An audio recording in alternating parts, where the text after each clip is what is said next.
Assalamualaikum warahmatullahi wabarakatuh. Saya Fatah Renakila dengan NIM 34 dari Praktikum PPM. Di sini saya akan mengerjakan tugas mingguan modul 5 yang akan diberikan oleh asisten. Saya akan share screen terlebih dahulu untuk soalnya.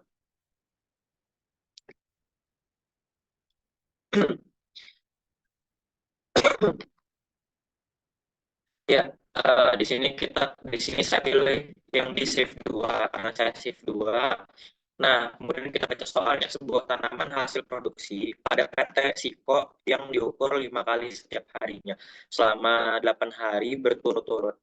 Spesifikasi untuk tanaman tersebut adalah tinggi tanaman harus berada dalam rentang 50 plus minus 0,05, di mana eh, nilai 50 plus minus 0,05 ini tuh bisa di apa ya, bisa di nantinya akan hitung per nilai USL dan LSL seperti itu. Kemudian proses ini telah dikonfirmasi terkendali secara statistik.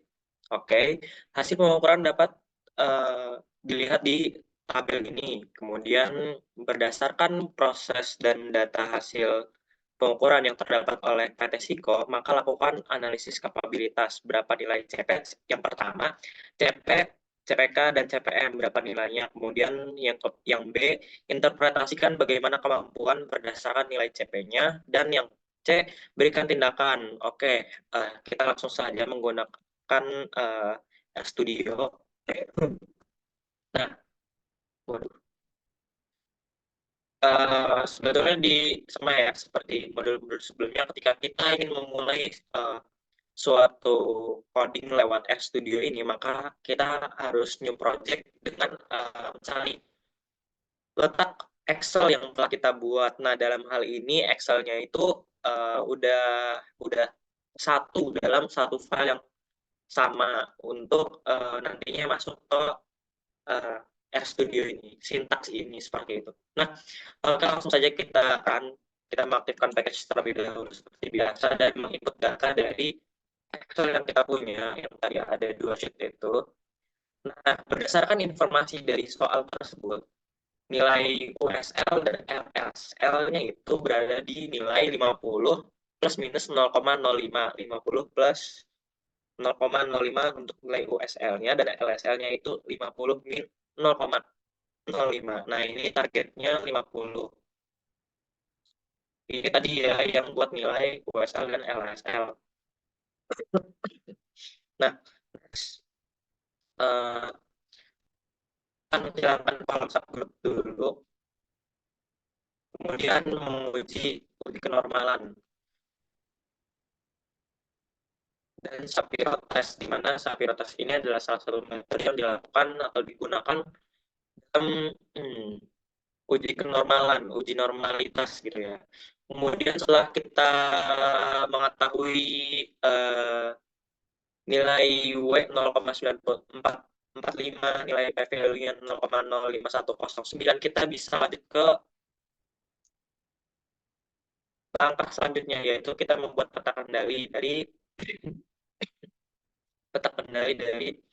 apa namanya, peta kendali dari sintaks tersebut.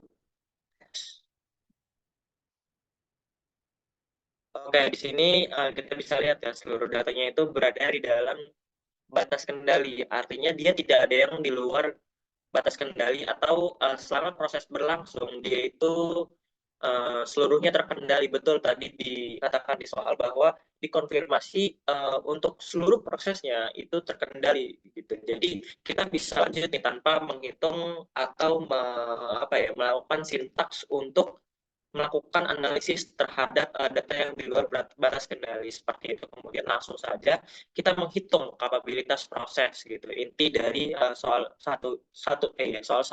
pertama ini gitu. Nah, di sini itu kenapa saya milih ekspresnya itu yang true, karena saya bisa membaca gitu ya dari dari kesimpulan atau keterangan-keterangan yang ada gitu, targetnya berapa, LSM berapa, WSM berapa, ada standar deviasi, kemudian nilai CP, CPL, CPU, CPK, CPM-nya berapa gitu. Nah, walaupun memang ada juga di apa namanya konsolnya gitu, di script-nya. Oke,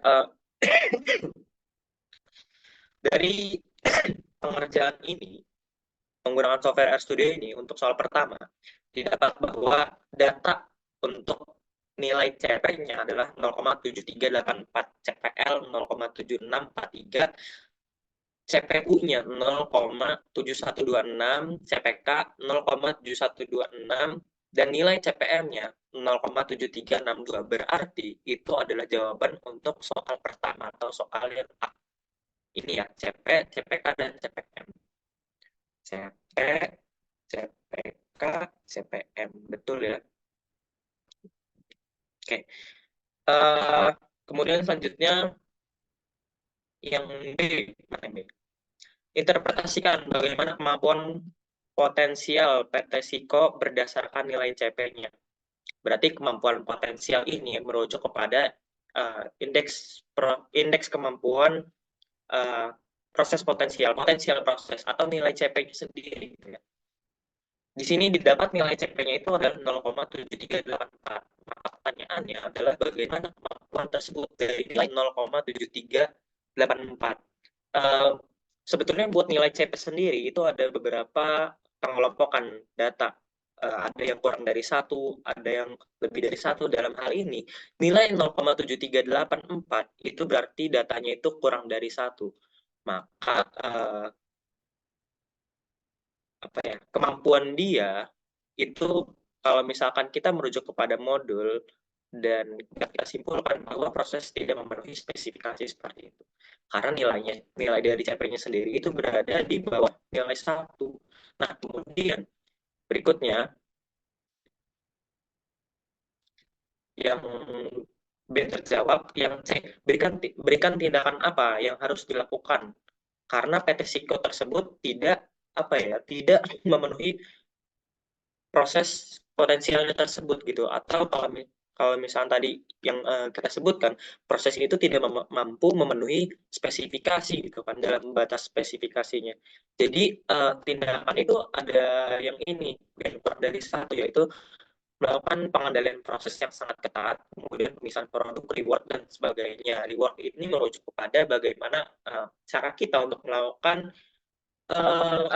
pengerjaan kembali atau memperbaiki dari si barang yang rusak atau barang yang cacat atau barang yang tadi ya yang tidak mampu memenuhi batas spesifikasi tersebut gitu. Jadi kita melakukan pembaruan atau perbaikan seperti itu. Nah, next, karena nomor 1 sudah terjawab, apa ya? Oh ini. Maka saya akan lanjut ke soal yang kedua. Baiknya kita masuk ke nomor 2. Di mana nomor 2 ini Utami dan Cahya selaku inspektor PT Siko ditugaskan untuk melakukan pengukuran ketebalan komponen.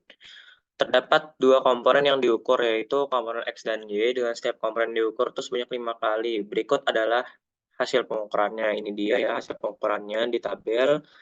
Setiap orang memiliki nilai pengukurannya yang berbeda-beda. Kemudian berdasarkan data hasil pengukuran tersebut, lakukan analisis indeks gauge RNR. Biasanya kalau misalkan dalam metode hasil pengukuran, kita harus bisa menghitung ukuran kebaikan atau kita bisa gunakan analisis indeks gauge RNR. Jadi langkah-langkah dalam pembuatan sintaks RStudio-nya dapat dilihat di sini. Kita memisahkan data terlebih dahulu. Biasanya di dalam sintaks itu. Nah, setelah kita memisahkan data tersebut, maka kita menghitung range setiap kombinasi inspektor dan komponen yang disatukan dalam vektor. Oke, kita lakukan perhitungan tersebut. Nah, ini ya, range-nya telah diinput. Kemudian menghitung nilai rata-rata untuk kombinasi inspektor dan komponen tertentu. Kemudian menghitung Gradient range dari nilai rata-rata rentang tersebut. Nah, ini didapat hasilnya itu 0,06833. Kemudian kita menghitung rata-rata setiap pengukuran dan satuan dalam vektor. Kemudian menghitung rata-rata dari nilai rata-rata hasil pengukuran masing-masing orang juga, masing-masing inspektor, masing-masing inspektor. Kemudian kombinasi nilai-nilai rata-rata pengukuran, menghitung perbedaan antara nilai maksimum dan minimum. Nilainya itu ya 0,01. Kemudian menghitung grand mean dari rata-rata tersebut. Kita menghitung grand mean-nya didapat 99,99056. Maka selanjutnya kita menghitung nilai FI-nya atau Agreement Variation-nya. Dengan N-nya 3, jumlah trial itu 3, kemudian K atau G-nya itu ini ya bisa dilihat. Kemudian kita menghitung FI-nya. FI-nya itu sebesar 0,03947622. Kemudian setelah kita menghitung FI, maka kita menghitung AFI. Menghitung AFI kuadrat dan menjadikan nilai AFI kuadrat itu 0 jika hasilnya negatif. 0 ya, karena dia hasilnya negatif, maka dia akan diganti 0. Sama AFI-nya juga 0. Nah, akhir di metode analisis indeks HRNR ini di sini intinya. Jadi nilai yang didapatnya itu banyak 3,9476622 dari rumusnya itu ya, AFI kuadrat plus AFI kuadrat. Nah, sebenarnya apa sih artinya gitu? Analisis dari nilai 3,9476622 ini artinya apa dalam pengukuran kebaikan indeks gauge RNR. Dari data tersebut sebenarnya bisa kita lihat kalau misalkan nilainya itu dia itu berada di bawah 10%, di mana ada klasifikasinya sendiri buat analisa indeks gauge RNR. Untuk di bawah 10% sendiri, yaitu hasil pengukurannya dapat dipertimbangkan sebagai sistem pengukuran yang dapat diterima. Kemudian dari hasil tersebut juga menunjukkan bahwa hasil pengukuran dengan proses pengukuran tersebut dapat memberikan tingkat konsistensi dan akurasi yang memadai untuk kebutuhan yang diinginkan dari si inspektor atau iya kan ya, inspektor. Dari kedua inspektor itu, dari perusahaan PT Siko itu. Mungkin itu kesimpulan yang saya bisa lakukan di nomor 2 ini. Baik, terima kasih banyak atas kesempatannya. Kurang lebihnya mohon maaf. Wassalamualaikum warahmatullahi wabarakatuh. Waalaikumsalam.